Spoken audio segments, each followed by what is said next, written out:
এই সেই বনটপারি ফল, যেটার গুণ, ঔষধি গুণ যদি আপনি জানেন তো আপনার চক্ষু চড়ক গাছ হবে। এটা আপনার বাড়ির আনাচে কাটে, জংলা জায়গা,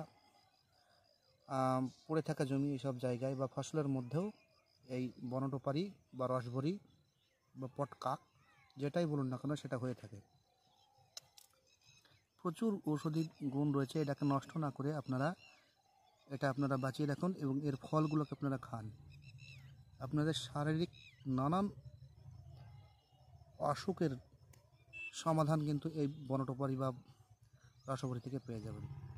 বিশেষ করে যাদের গুপ্ত রোগের সমস্যা তারা বেশি উপকার পাবেন।